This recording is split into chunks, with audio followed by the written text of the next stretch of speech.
शुरुआत करते हैं खबरों की और ईरान से बड़ी खबर आपको बताते हैं। ईरान में इस वक्त गृहयुद्ध जैसे हालात पैदा हो गए हैं। क्या 47 साल बाद फिर से ईरान में तख्ता पलट होगा? ये सवाल इसलिए क्योंकि निर्वासित प्रिंस रेजा पहलवी की एक हुंकार ने पूरे ईरान को सड़कों पर ला दिया है। तेहरान से लेकर मशहद तक सरकारी इमारतें धू-धू कर जल रही है और तानाशाह की मौत के नारे लगातार गूंज रहे हैं। हालात इतने ज्यादा बिगड़ चुके हैं कि ईरान के सुप्रीम लीडर खामेनेई ने देश को डिजिटल जेल में बदल दिया है। इंटरनेट और फोन लाइनें पूरी तरह से काट दी गई है। दूसरी तरफ अमेरिका से राष्ट्रपति डोनाल्ड ट्रंप ने आर पार की अब चेतावनी दे दी है। ट्रंप ने कहा कि ईरान ने अगर बेगुनाहों का खून बहाया तो हम उसे नर्क बना देंगे। अब जवाब में भी ईरान ने अपनी मिसाइलें रेडी टू अटैक मोड पर रख दी है।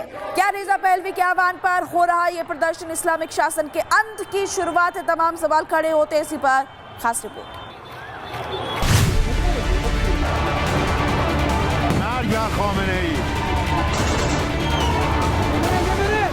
ईरान की सड़कों पर जन सैलाब, आगजनी, नारेबाजी और बवाल।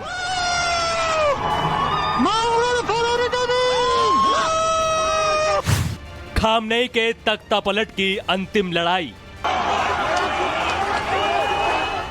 ईरान जल रहा है। राजधानी तेहरान समेत करीब 100 शहरों में विद्रोह की आग फैल चुकी है। ये सिर्फ प्रदर्शन नहीं, ये सीधी खुली चुनौती है खामनेई शासन को। मशहद में हालात सबसे ज्यादा बेकाबू हैं। बीती रात दंगाइयों ने बसों को आग के हवाले कर दिया, पुलिस की गाड़ियां फूंक दी और ईरान के ताकतवर प्रतीक माने जाने वाले कासिम सुलेमानी का साइन बोर्ड तक जला डाला। विद्रोहियों की संख्या इतनी बड़ी थी कि खामनेई शासन पूरी तरह से हिल गया। कई जगहों पर सुरक्षा बल पीछे हटते नजर आए। ईरान में कहां-कहां प्रदर्शन? तेहरान, इस्फहान, केरमानशाह, फरूख शहर, मशहद और खोरमाबाद। जिस तरह से आगजनी की घटनाएं सामने आ रही हैं, उससे साफ है कि शासन की पकड़ कमजोर पड़ती जा रही है। प्रदर्शन अब सिर्फ नारेबाजी तक सीमित नहीं रहे। सड़कों पर बढ़ता उबाल खामनेई के लिए बड़ी परेशानी बनता जा रहा है। हालात बिगड़ते देख खामनेई सरकार ने कई बड़े कदम उठाए हैं। पूरे देश में इंटरनेट और लैंडलाइन सेवाएं बंद, एयर स्पेस को भी बंद किया गया और एयर डिफेंस सिस्टम को सक्रिय किया गया। सड़कों पर बढ़ते विरोध और जनता के गुस्से के बीच शासन का हर कदम डर और दबाव में उठ रहा है। ईरान में भड़की आग में अब तक 45 लोगों की मौत हो चुकी है, जिसमें 2 अधिकारी भी शामिल हैं। वहीं 2000 से ज्यादा लोगों को गिरफ्तार किया जा चुका है। चलिए अब जानते हैं आखिरकार ईरान क्यों सुलग रहा है। महंगाई और बेरोजगारी ने आम जनता की कमर तोड़ी। राजा पहलवी ने आर पार की जंग का आह्वान किया। आर्थिक संकट और गिरती मुद्रा से जीना मुश्किल हुआ। खामनेई सरकार पर भ्रष्टाचार के आरोपों से लोगों में गुस्सा भड़का।